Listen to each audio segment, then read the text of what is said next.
النهارده يا حبايبي عملت معاكم النهارده رز في الميكروويف، رز ابيض بالسمن البلدي كده بطريقه بسيطه، ما خدش وقت في الميكروويف. خد بالظبط 5 دقايق، 3 دقايق، وبعدين طلعته قلبته ورجعت تاني دقيقتين.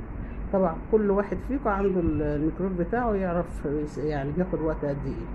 يا رب تعجبكم الطريقه. خشوا الفيديو شوفوا احنا عملناه ازاي، احلى رز في الميكروويف. السلام عليكم، ازيكم حبايبي، عاملين ايه؟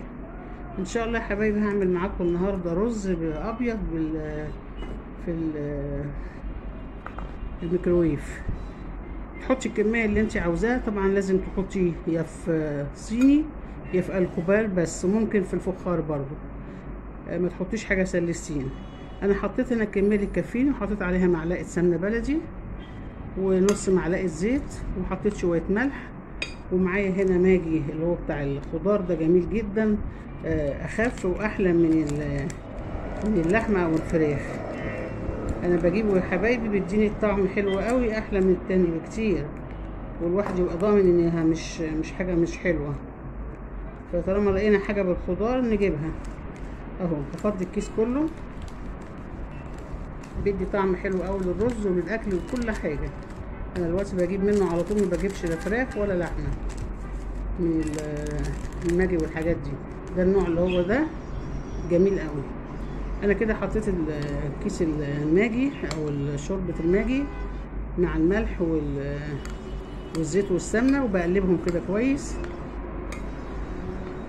واروح حاطه بقى ميه مغليه. هياخد ان شاء الله 3 دقايق في الميكرويف. بعد 3 دقايق ما يخلصوا واطلعه اقلبه. لو لقيت انه لسه مثلا في سنه لسه نيه، سقسقه معلقه ميه دافيه كده، واروح مرجعاه تاني قيمه دقيقتين. هتشوفوا معايا دلوقتي جميل جدا، ولا تقفي تعملي على البوتاجاز ولا حاجه وانت بره المطبخ كده تحضريهم. انا بس عقبال ما حضرتهم في المطبخ واجيبهم هنا بقيت ميه من الحر. ربنا ينجينا ويرحمنا من نار جهنم ان شاء الله. زي ما انتم شايفين انا حطيت العقد اللي هو بتاع عادي، بتاع الرز العادي. هغطيه بقى بالاسترتش ده وارجع لكم. زي ما انتم شايفين كده يا حبايبي غطيته بالاسترتش. هشد عليه الاسترتش كويس.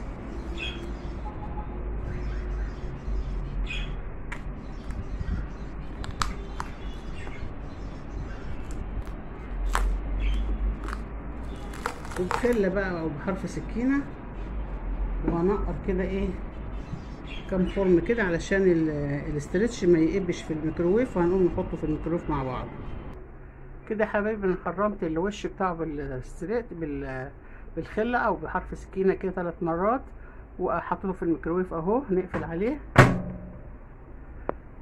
ونبدا نشغل عليه 3 دقايق.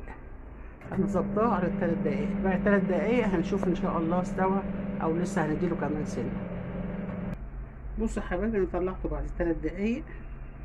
هنعديه بقى من الاسترتش كده ونشوف ونقلبه. هو لسه تاني لان فيه الميه بتاعته.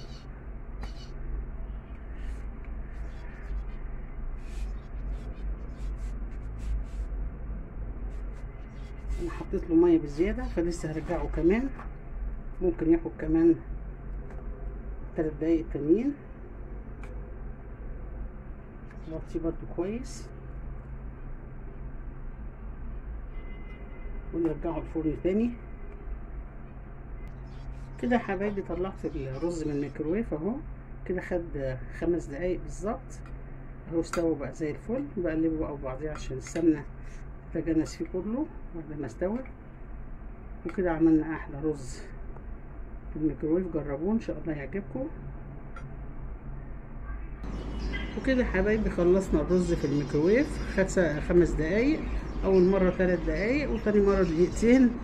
وزي ما انتم شايفينه كده ما شاء الله رز مفلفل ومستوي. يا رب تعجبكم الطريقه يا حبايبي. احلى رز ابيض مفلفل في الميكروويف. خد مني 5 دقايق بالظبط، ما خدش وقت مننا ولا بوتاجاز ولا حر ولا الكلام ده. بتحطيه في الميكروويف وتسيبيه لحد ما تخلص المده بتاعته. بس طبعا انت الميكروويف بتاعك ما انت عارفه بياخد سوا قد ايه بتحطيه. يعني انا كنت في 3 دقايق ساعات، وساعات 5 دقايق، لان الرز ده بياخد ميه كتير، فخد معايا 5 دقايق. يا رب يعجبكم.